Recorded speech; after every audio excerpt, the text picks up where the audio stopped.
Hello, guys. Welcome back to the Healthy Not Complicated podcast. I'm your host, Health Coach Kait. Intros to videos and I guess now podcasts are so awkward. I've been doing YouTube now for, I don't even know, like 7 years. And I swear, obviously now it feels more natural. Well, it doesn't even feel natural. That's what I was going to say, is it doesn't feel natural still. I guess I feel more comfortable with it. But yeah, anyways, let's put all that aside because none of that matters. Today we're going to be talking about my thoughts on different diets. And we're going to be talking about everything from the vegan diet to the carnivore diet to the paleo diet to the Mediterranean diet. I have a list of diets, so hopefully I don't miss anything and I can share my personal thoughts and personal experience because I have tried a lot of these diets in today's episode. Now, I want to start off by saying that I know a lot of people are a bit funny about the word diet. It does have, it shouldn't. But for a lot of people, it has a negative connotation just because we associate it with restricting calories, with restricting foods that we like, with just restriction in general, with not feeling great. But honestly, it doesn't have to be like that. And we'll talk about that as we go through today's video. But the word diet just means way of eating. It's just a word. It's just something we use to help understand each other. So I'm going to be using the word diet throughout this video. It's not a bad word. It's literally just a way of eating and a way for us to categorize things. Now, if you guys aren't familiar with my YouTube channel, with my podcast, with, I guess, my background, I am a nutritionist.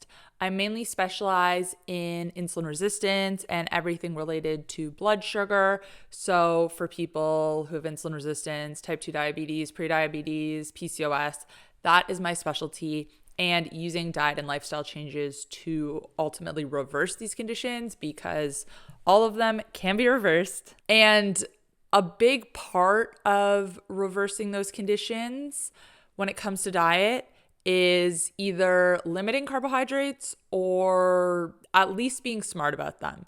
But even still, being smart about them does come down to reducing them in one way or another. I'm not anti-carb by any means. When I first started my YouTube channel, before I was a nutritionist and when I was just doing health coaching, I was a little bit anti-carb. We'll talk about this as we go through the video because there's kind of this pipeline of people, they start the paleo diet and then they go to the low carb diet and then they go to the keto diet and then they go to the carnivore diet. And obviously it's getting more and more restrictive as you go down that pipeline. I went through that pipeline. Well, I started eating a low carb paleo diet in, I want to say 2016, 2017, somewhere around there.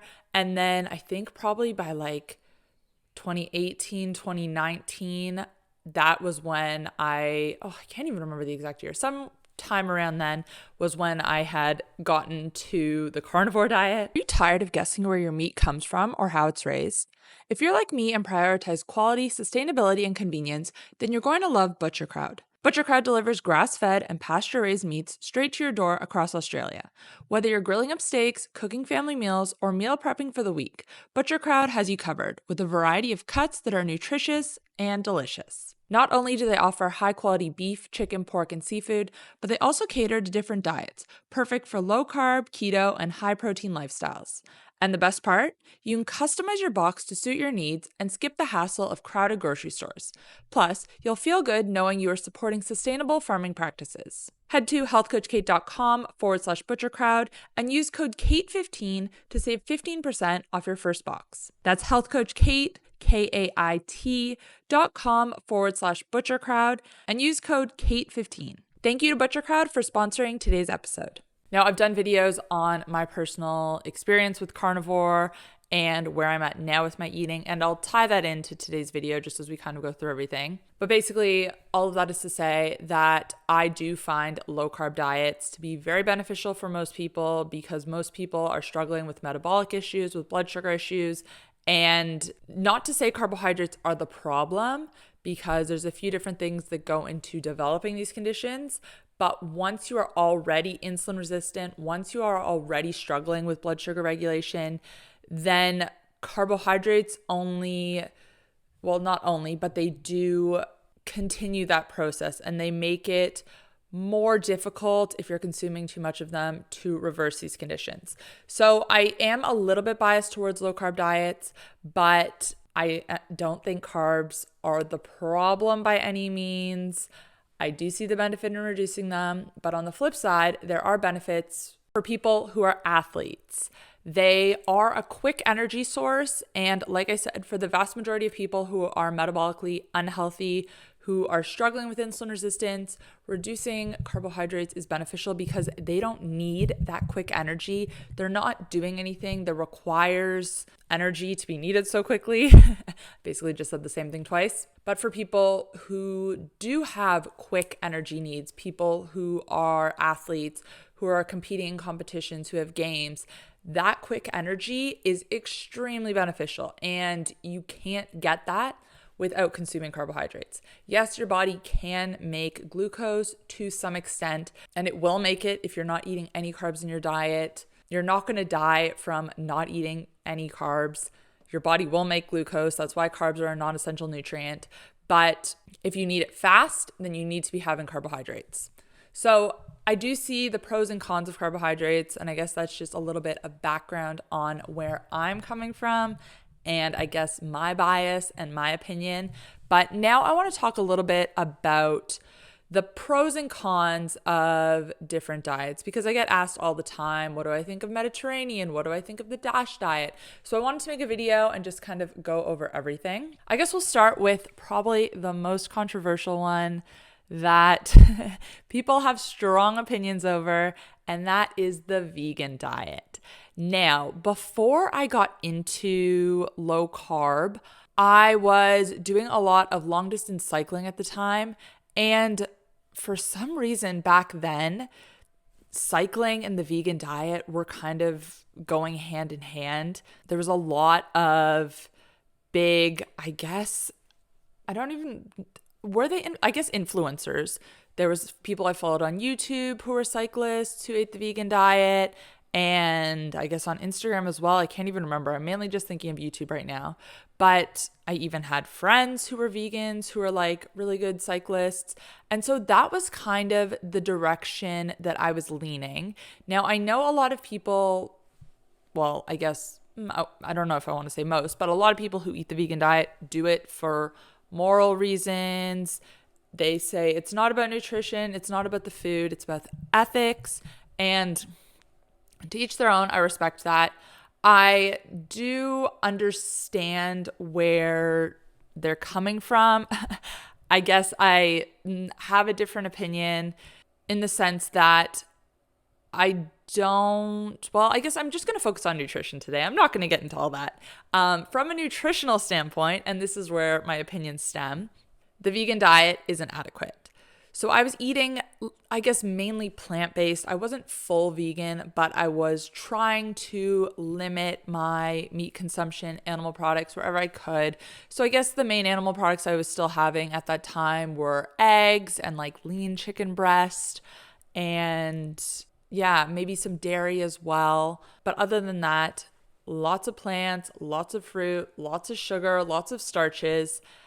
I was eating a lot, but I was also cycling a lot, and I definitely wasn't eating enough for my needs. And it was very difficult to get enough energy from just plants. I don't remember. I think at that time, maybe I was having some like sourdough and bread, but I think I was eating a mainly whole food, plant-based diet. And personally, I felt terrible. I was having blood sugar swings. I would have energy crashes. My mood was all over the place. Yes, I lost a lot of weight, but I think that was due to how much cycling I was doing. And along with that, like when I look back, I lost so much muscle mass too. I don't know. Like I don't even recognize what I looked like a few years ago when I was eating that way. So that was kind of my experience. And then I started looking into the vegan diet from a more nutritional standpoint. And there are so many nutrients that it's lacking in. Obviously, the main one people talk about is vitamin B12. You can't get that from any plants. You need it from animal products.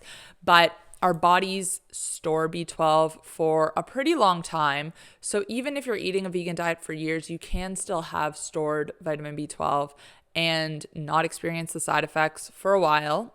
Eventually, they will catch up if you're truly not eating any animal products at all. And then there's obviously differences in like some of the fat soluble vitamins like vitamin D, vitamin D3, which is more bioavailable, which your body can better absorb and better use, is only found in like seafood, egg yolks, that sort of thing. Whereas vitamin B2, you can get some from mushrooms and other plant foods. But again, not as easy for your body to absorb. You need to consume more of it in order to equal the same amount that you would get from animal products. That's maybe not the best example because you can get vitamin D3 from the sun too.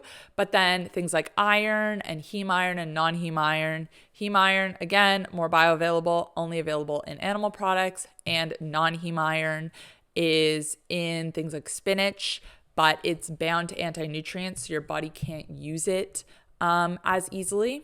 And then the main one that I always talk about on my channel is protein. Yes, there is protein in things like beans and legumes, and there's a little bit of protein in other plant foods too. However, again, it's harder for your body to digest and to absorb and to actually use. It's not as bioavailable as the protein that's in meat.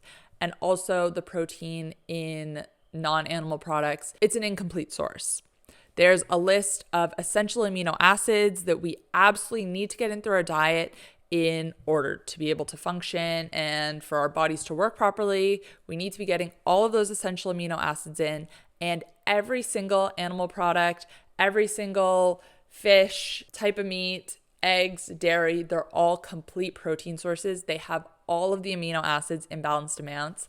However, plants, they have varying degrees of amino acids, and there isn't one plant source that is a true complete protein. So the thinking is that you can pair together different plant protein sources in order to balance this out. But when you start going down that rabbit hole, it gets really complex. It gets really difficult to actually meet your nutritional needs without having to be constantly thinking about everything. Basically, what I'm trying to say is the vegan diet isn't adequate nutritionally. Now, I guess if you are being very, very regimented, if you have factored in the considerations about different amino acids and the nutrients that vegan diets are low in, if you are supplementing nutrients that you're not getting from the food you're eating, then can you theoretically make it work? Yes. But there's also a reason why so many people, there's a statistic somewhere that says like, I don't want to get the number wrong. I feel like it's like 95% of people quit the vegan diet, I think within a year. And there's a reason for that. It's not just because people are lazy. It's not just because people are bored. It's because people don't feel great. When you're missing out on these essential nutrients, or you're not getting enough, or you're not getting any of them in your diet, then you start to feel like crap. And that's kind of how I was feeling. Like I was always low energy. I was definitely low in iodine. I was low in iron when I got tested. I think my B12 was fine. My blood glucose, I never had high fasting blood sugar, but when I was doing the vegan diet, I think earlier years before that, maybe I might have been pre-diabetic, but just didn't test for it in my early 20s. But yeah, I was definitely low in nutrients, tired all the time, low energy, weak. Like I said, I lost a lot of muscle, and that was because I wasn't getting anywhere near enough protein. And yeah, so I just think the vegan diet, not adequate.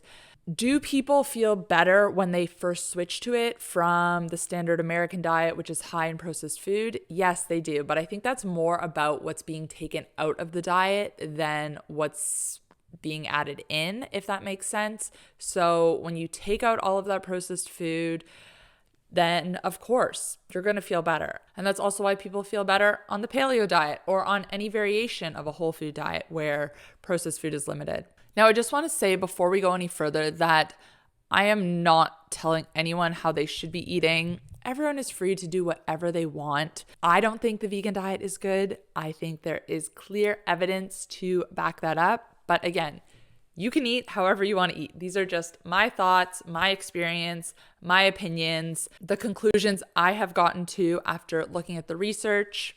So take what you want from this video, leave the rest. I'm not coming for you if you're eating a vegan diet. If you are eating a vegan diet and you feel fantastic, keep doing what you're doing. But if you're not feeling great, then it might be because of some of the reasons I just listed. Now I think let's talk about the paleo diet. So the paleo diet, the idea behind it is that you're eating like your ancestors. So that's going to be all whole foods. It's going to be animal products. It's going to be nuts, seeds, no grains, no legumes. You can have fruits, vegetables, all that stuff, but everything is minimally processed. I think this is a great baseline and starting point for a lot of people. Like I said before, anyone who cuts processed food out of their diet, they're going to feel good. They're going to feel better than they did before. And I think the paleo diet is really great in the sense that it's easy to follow, in that you can easily determine what foods are paleo and what foods aren't paleo.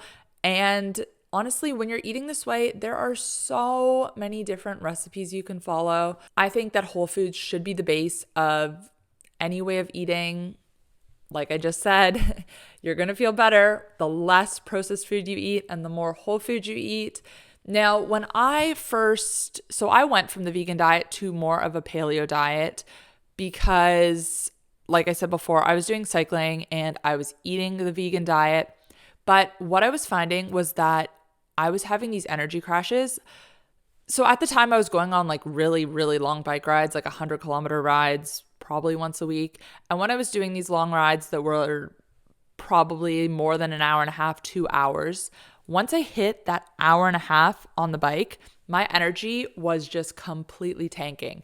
And in the cycling world, they call this bonking. Basically, it's when your glycogen has completely depleted, you have no carbohydrates to fuel you, and let me tell you, it is one of the worst feelings ever. I was so confused because all these cyclists, all these influencers I was following were saying that this was the best way to eat, and I just didn't feel good. So I started doing a bit more research and learning about low carb diets and how the body can use fat for energy, and how if you're doing endurance exercise, fueling with fat, it's a slower burning energy source, but it lasts longer. And that's when I kind of started getting into paleo and more of a low carb version of paleo. And this completely changed things. Like I felt so much better when I was cycling, eating this way, because I wasn't having those huge crashes. I could eat like a small meal before or even do a ride fasted and have consistent energy throughout. Now, as long as I was kind of keeping in a moderate intensity like you should be doing when you're doing any sort of endurance exercise, when you get the intensity too high, that's when your body starts to burn more carbohydrates for fuel. And that's when basically you're going to crash and burn. A lot of things can go wrong because it's hard to sustain that high intensity for long periods of time. And even if you can get through the workout, especially as women, this high intensity cardio, it is not good for us. Now, not to be confused with high intensity interval training, where you're working at really high intensities for short bursts.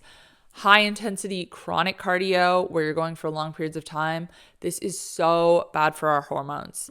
Wow, I have just went on a tangent. Back to the paleo diet. Like I was saying, it is a good baseline for how we should be eating. One thing I don't necessarily agree with when it comes to the paleo diet is dairy isn't included. And I think dairy, as long as you tolerate it, can be a good addition. So a good grass-fed butter, a good Greek yogurt, cottage cheese, these are all great foods that aren't included in a paleo diet. Now let's move on to low carb and keto. So the low carb diet is considered to be eating less than 100 grams of carbohydrates per day, and the keto diet is considered to be less than 20 grams. And again, I think both of these are good strategies. Both can be very effective. There is the research backing both of them up for weight loss, for blood sugar control, for prediabetes, insulin resistance, diabetes. They can improve all these conditions. They can help to manage type 1 diabetes as well, which is fantastic because for people with type 1 diabetes, it's the opposite of type 2 diabetes. So with type 2 diabetes, the body is producing too much insulin, and this is causing insulin resistance, and insulin resistance is what causes prediabetes and type 2 diabetes. It's a lifestyle disease, whereas with type 1, it's autoimmune and the body isn't able to produce any insulin or only a very small amount. So you end up with similar issues in the sense that your fasting blood sugar becomes elevated, but the reason that it happens with one is because of too much insulin, and the reason it happens with the other is too little insulin. So when you're type 1 diabetic, you have to inject insulin when you eat carbohydrates because your body isn't producing it. Otherwise, your blood sugar is going to increase and it's not going to come back down because it doesn't have the insulin to lower it. But by eating fewer carbohydrates, you don't need as much insulin. So this helps to control it better. And controlling blood sugar with type 1 diabetes can be very difficult for people who are newly diagnosed. It can be a huge struggle. And yeah, it's just really tough. But low carb diets, keto diets, extremely, extremely effective if you're type 1 diabetic, and also extremely effective if you're type 2 diabetic. Because the way that you improve your insulin sensitivity if you're type 2 diabetic is by reducing your need for insulin. Because the reason that your cells are resistant to insulin, they're not taking in blood sugar as they should, is because they're overwhelmed, is because there is so much insulin trying to stuff excess sugar into your cells, and your cells are like, no, not taking any more, we have too much, and then eventually your blood sugar starts to go up. So by reducing insulin in your body, your cells become more sensitive to it once again. And the best way to do this is to eat fewer carbohydrates, because it's when carbohydrates are eaten, they're broken down into glucose, your blood sugar goes up, and that's when insulin is needed and it's released by the pancreas. But if you're not eating the carbohydrates, then your body doesn't need to create this insulin, and that's how it improves. So low carb, keto, both fantastic. Another variation of keto is the Atkins diet, and that's sort of, I guess, a trademarked diet. It is similar to keto, but the reason that I'm not a huge fan of it mainly comes down to all the products that are surrounding it. So it's not so much about food quality when it comes to Atkins. There are a lot of Atkins branded products that are highly processed, that have artificial sweeteners, fillers, all these different things in them. But because they don't have a lot of carbohydrates, they're considered to be Atkins friendly. And I do think that the key to maintaining weight loss, to maintaining stable blood sugar, and not going back to being insulin resistant once you've reversed it, is by building lasting habits. And I don't think by including lots of processed food in your diet, you are building these habits. You end up just replacing chocolate and whatnot, other trigger foods, I guess, or quote, bad foods, with processed foods that still aren't great, but that are just low in carbs. So Atkins can be effective, but I think a lot of people see it as more of the, I guess, bad version of a diet, in the sense that people start Atkins thinking that they're only going to do it for a limited period of time. It's more of a crash diet. That's the word I was looking for. And not something long-term. It's not about building long-lasting changes. Now, I realized that I skipped over the vegetarian diet. And while I think vegan is inadequate in a lot of nutrients and not ideal by any stretch, vegetarian because it does include dairy, it does include some animal products like eggs, which are super nutritious. It can be a good option for people who are trying to limit animal products for other reasons. So I'm not anti-vegetarian diet. I do think it is a better option than the vegan diet. It's still hard to get enough protein in, but it can be done. And the next one I want to talk about is the intermittent fasting diet, or just intermittent fasting. Intermittent fasting is great. It basically just means you stick to some sort of fasting schedule. So most people nowadays eat from the moment they wake up. They're constantly snacking throughout the day, and then they eat late into the evening. And there's only a limited time while they're sleeping that they're actually in a fasted state. And there are so many benefits to balancing eating and fasting. When you're fasting, it's similar to low carb and keto, where not a lot of insulin is needed because, of course, if you're not eating, then you don't need insulin. So your insulin drops and insulin sensitivity improves a lot when you're fasting. So if you can fast for longer periods of time every day, there is a sweet spot. You can't overdo it. I'll get to that in a second. But if you can fast for longer periods of time every day, then you're going to be seeing improvements to your blood sugar, to your insulin sensitivity, to all these things. It's going to help with weight loss. And intermittent fasting isn't about restricting calories. You should still be eating to meet your needs within your feeding window. And that's another area that a lot of people get wrong when they do intermittent fasting, is they're trying to fast for a long time, and then when they are eating, they're still in that mindset of like restricting and only having small meals. And for intermittent fasting to be done properly, you need to be eating enough within the feeding window. 16-8 is the most popular variation of intermittent fasting, and it's when you fast for 16 hours every day and then you eat within an 8-hour window. So that can look like eating your last meal at 6 p.m., and then not eating again until 10 a.m. the next day. I think this is a great time for a lot of people because you sleep better when you eat your last meal a few hours before you plan on going to bed, because you're able to digest your food before you go to sleep. And having breakfast at 10 a.m. isn't super late. A lot of people can manage that. So I think this can be a good strategy.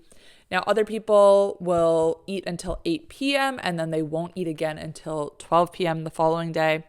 I think that can work well if you get in the routine, and if you feel okay skipping breakfast, if you just have coffee in the morning and you're able to push your first meal till 12 and not feel low energy and all that stuff, then that can be a good approach. But again, I do think that the further away, well, not the further away, but if you can stop eating your last meal at least 3 hours before you plan on going to bed, you're going to sleep better. That's just going to help with everything. So finishing eating at 8 p.m., yeah, I guess if you go to bed at 10 or 11 p.m. Now as I'm saying that, I'm realizing that I am speaking as someone who just in my head thinks my bedtime is 9 p.m. In reality, I usually go to bed at like 9:30 or 10 every night, but I guess I might be in the minority in that I like going to sleep early because I have always been a morning person and I physically find it impossible to sleep in.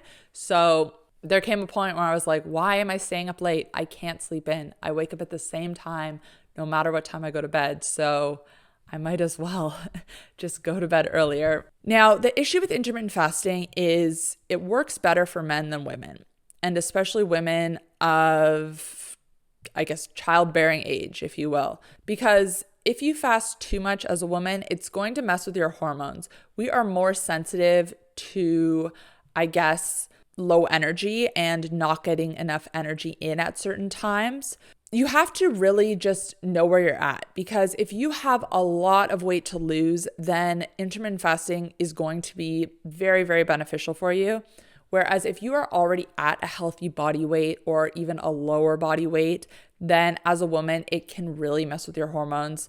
I went through this personally. Well, it's hard to tell if my issues came from over-exercising. I told you about all the cycling I was doing, or just not getting enough food in general, or if it was because of intermittent fasting. So personally, because I am at a healthy body weight and I'm not trying to lose weight. And because I have a lot of energy needs, I still play sports and do all that stuff. I don't do as much intermittent fasting as I once did. I used to be very strict with 16/8 and very consistent. And now I'm more flexible with it. I will eat a little bit earlier in the morning if I'm hungry, and I just kind of listen to my body in that sense. I've gotten to a point where I'm able to do that. But then, like I said, if I can stop eating at 5 p.m. or 6 p.m., even 7 p.m., I'm very happy with that, and I sleep a lot better. The next diet I want to talk about is the DASH diet. So this is a diet that is supposed to be specifically for people with high blood pressure, and it focuses on lean proteins, keeping your fat low. You can have whole grains, that sort of thing.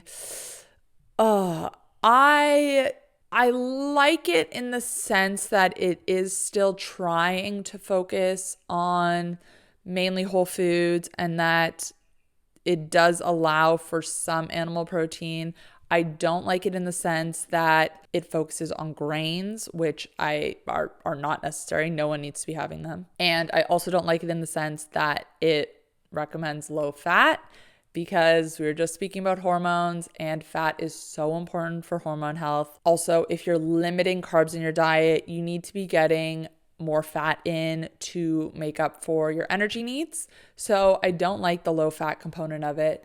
And I also don't like the fact that it focuses on blood pressure. And that's kind of the goal, is lowering blood pressure, because high blood pressure it's not a condition, it's a symptom.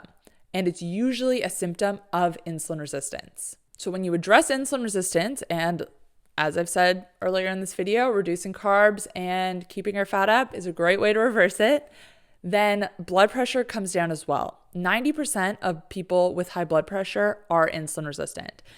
And high blood pressure is actually one of the main symptoms when it comes to diagnosing metabolic syndrome. Metabolic syndrome, of course, I'm sure all of us are familiar with. To have metabolic syndrome, you have to have 3 out of the 5 main symptoms. So those are high blood pressure, high fasting blood sugar, a large waist circumference, high triglycerides, and low HDL. So if you have at least 3 of these, then you are classified as having metabolic syndrome. But metabolic syndrome actually used to be called insulin resistant syndrome. So basically, if you have metabolic syndrome, you're insulin resistant. Like I said, high blood pressure is one of the symptoms. So it's funny that we recognize it as a symptom in some instances, and then in other ones, we kind of switch and classify it as a condition. Doesn't really make sense to me. So I think that a diet that's focused on lowering high blood pressure is missing the point, because it's not about addressing symptoms individually.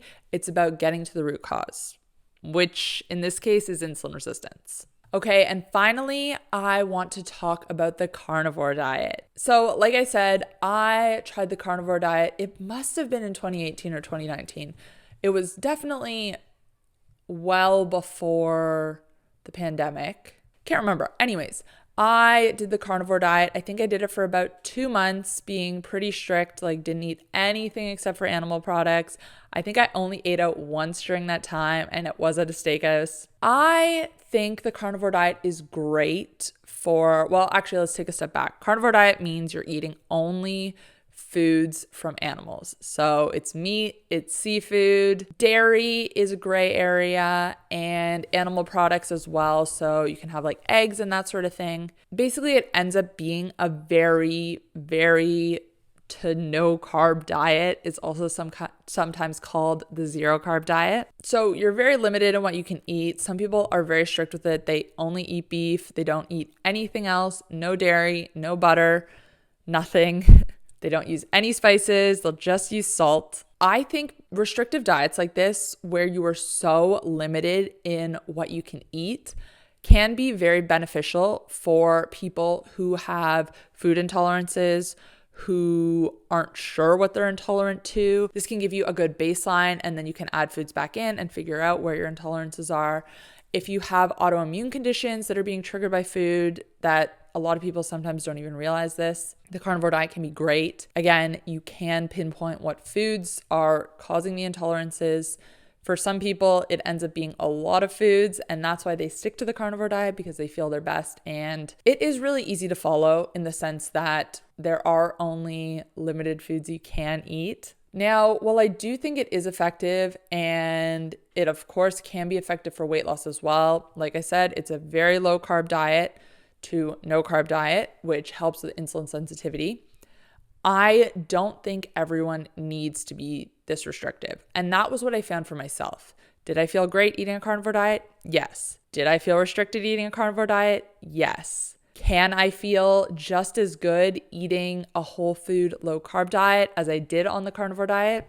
Also, yes. So because I didn't have any food sensitivities, I found that I didn't have to be as restrictive to still feel really good.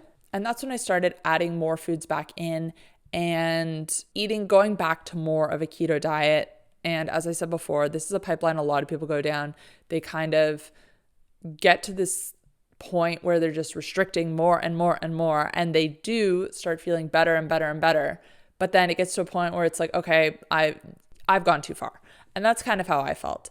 And I know that people are very dogmatic about it. People who eat the carnivore diet and feel really great on it, they preach it like nothing else. And honestly, I respect that passion, but I don't think that is the way to get other people on board. I think it's worth trying, and I think it can be beneficial. I don't want to say crash diet, but as like a reset, or again, just to get a baseline of health and then to add things back in and really take note of what is causing different symptoms and side effects for you. So I really respect it in that sense. And if you, yes, Maisie, yes, come here. If you're eating a carnivore diet again and you feel fantastic, then keep doing what you're doing. If you don't feel restricted, yeah, come here, then keep doing what you're doing. But if you aren't able to stick to it consistently, if you're kind of sticking to it for a week and then you're binging on the weekends or whatnot, that's not a sustainable plan. And look at your little tail in the frame. And that's when I think you should adjust and find something that's going to work for you on a more consistent basis. Anyways, in conclusion, I just want to say, try different things. Figure out what works for you. Figure out what you can stick to. There's no right or wrong answer here. Again, if you can eat mainly whole foods, if you can focus on that, that doesn't mean you can never have a cheat day. That doesn't mean you can never have cake. The point of getting healthier and the point of changing what you're eating should be to enjoy yourself more, to enjoy your life more, to feel better. And if you're eating in a way that's so restrictive that you're stressed out about everything and what you're putting in your mouth, then you're missing the point. But anyways, I'm going to wrap this up here. Thanks guys for watching. If you're watching on Spotify, I would love for you to rate and review this, even if you just give me a star rating. Really appreciate it. If you're on YouTube, I haven't said this for so long, like the video, share it with a friend. And thanks again, guys. I will see you next time. Bye.